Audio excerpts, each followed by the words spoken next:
Hello there, Mad Mike here, and welcome back to the channel. And today, unfortunately, or rather yesterday, we got the unfortunate news of the passing of comedian Norm Macdonald. Now, he wasn't that old. He was only 61. He had been battling cancer for around 9 years, and it finally got the better of him, and unfortunately, he passed away. Um, Now, the thing with Norm Macdonald is there's a couple of things that I think everybody really knows him from, and then the rest of it is kind of just unfortunately thrown by the wayside because a lot of what he did was a lot of supporting parts and stuff in movies, a lot of writing. He was actually originally more or less a writer, and then he was brought in to do other stuff with SNL. Um, but Norm Macdonald's career is kind of very interesting. It's somebody who kind of always danced on the cusp of being a superstar, or somebody more or less who was always surrounded by people who had broken through, like Adam Sandler. Now, again, most people probably know him from his roles on SNL. He did play Burt Reynolds. That was actually really funny. And he used to always do, in the 90s anyway, for the majority of it, he did Weekend Update until he was replaced by Colin Quinn. Um, and I always loved McDonald's sort of deadpan comedy. Like, it was one of those things where he could say something, he was very obviously smiling and he thought it was amusing, but the tone of his voice never broke. It was always kind of the same tempo, which made a lot of what he was saying that much funnier. And the other thing was, I always thought he was relatively good at writing his jokes. He did have a very prolific stand-up career, which is kind of how he got started. A lot of his stuff his early stuff anyway, was stand-up. Eventually he got hired. He wrote for Roseanne for a little bit before he went to SNL. And he was on SNL for a while. He was on SNL for, I think, either 5 or 6 seasons through the mid-90s. And it was one of those roles that really kind of brought him to the forefront of that cast. Like, he was one of the funnier people in that cast. He didn't have too many roles that were extremely memorable, but the ones that were, like Weekend Update was hilarious with him. Uh, again, it was just like, he's just going over current events and, like, cracking jokes, and, like, half of it felt like it was ad-libbed, half of it probably was ad-libbed. But he also did a lot of joke writing for that segment. He did a lot of joke writing for various other segments on SNL. And he was also one of the people that kind of led that mid-90s cast.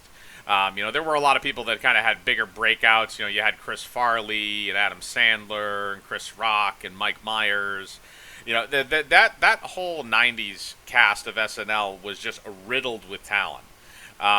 And then, unfortunately, it sort of came to an end there where a lot of people didn't really like some of the jokes he was telling, more or less based around, like, the O.J. Simpson thing. And that was when he entered kind of the second part of his career, which was, like, the post-SNL years all the way up until he stopped doing stuff because of his sickness.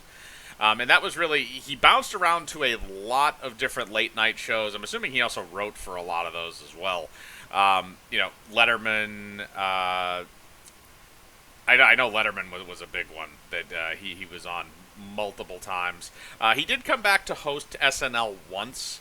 I think that was much later on. That was in the late 2000s, and he wasn't really credited. I think maybe he was just like down the street. When I say host, actually, sorry, he wasn't the host. He was just on the episode.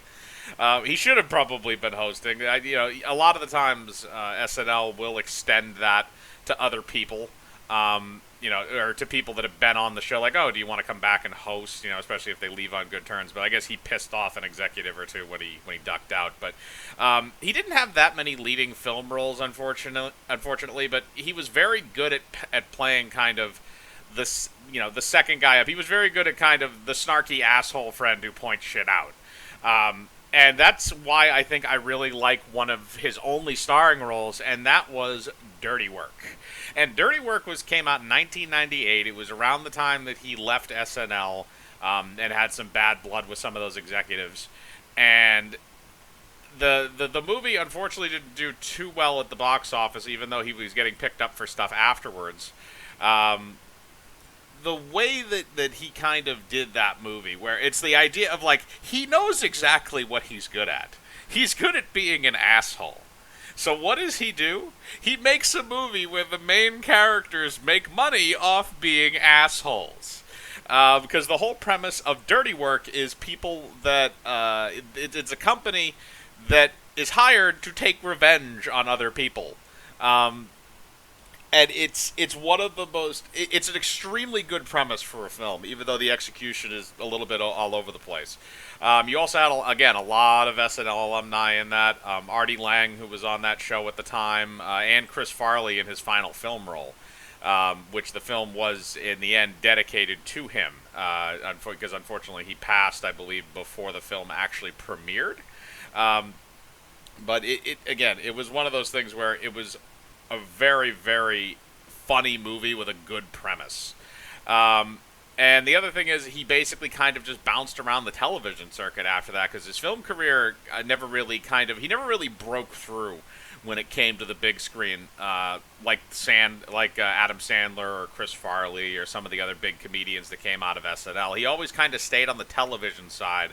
And I don't know if maybe that was because he had developed some bad relationships with people that were in executive positions, like what happened with SNL, or if it was a situation where he just wasn't getting the right type of films for him. But a lot of his supporting roles came in films for his friends like Adam Sandler.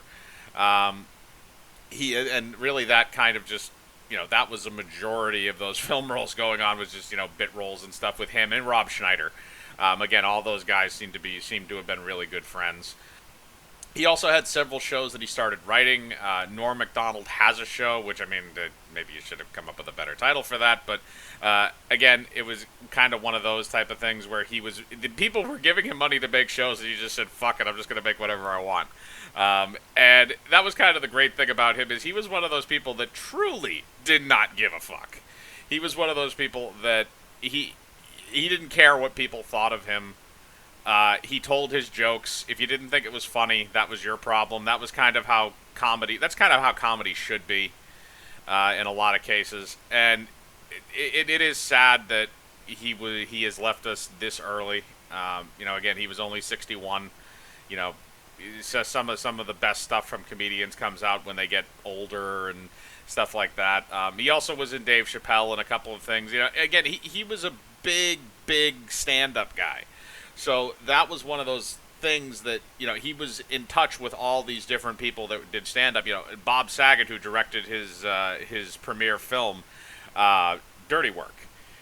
You had him. He did writing for the Dennis Miller Show. Again, another great stand-up comedian.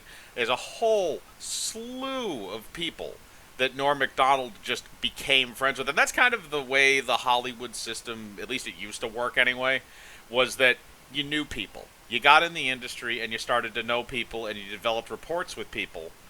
And eventually, those reports, a lot of the times, if you were good, would turn into jobs.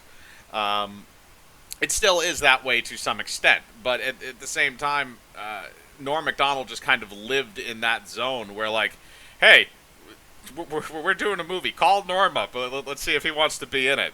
It feels like he had one of those type of careers where everybody just wanted him to be in something, but unfortunately those somethings were nothing that really ever had him star in it. Outside of Dirty Work and a couple other smaller projects. But there's not really too much more I can go into about Norm Macdonald. He did have a very long voice acting career as well. He was the first voice of Death on Family Guy, which was uncredited at the time. He also wound up being on Seth MacFarlane's show The Orville for a number of episodes, and doing voice work for some other things. Mike Tyson Mysteries as a pigeon for 64 episodes. That must have been just a hilarious role to have. But a lot of voice work, especially later on in his career. But again, that's where Norm Macdonald kind of shined, was in his delivery and in his vocal patterns, because that was a lot of what made him very, very funny. In addition to the combination of good writing, mostly done by him. So, that's just kind of my retrospective on what I remember most from Norm Macdonald's career. Again, a very funny man. Somebody who was really good on SNL, really good at writing jokes. I kind of want to watch Mike Tyson Mysteries now, knowing that he's in a lot of those episodes. Also, Mike Tyson is fucking hilarious. And the fact that apparently he also knows Mike Tyson, because Norm Macdonald was one of those people that knew everybody. But that's just kind of my retrospective on all that. But I want to know what you think. What was your favorite part of Norm Macdonald's career? Were you a fan of his SNL? Were you a fan of like Dirty Work or some of his other film roles? Did you like some of his voice work? Again, like on Mike Tyson Mysteries, or he did several other things outside of that, including Family Guy. Put that in the comments below as usual. I like to read them. Hit the bell for notifications, hit the like button, subscribe, and remember, I live my life free of compromise. Do you?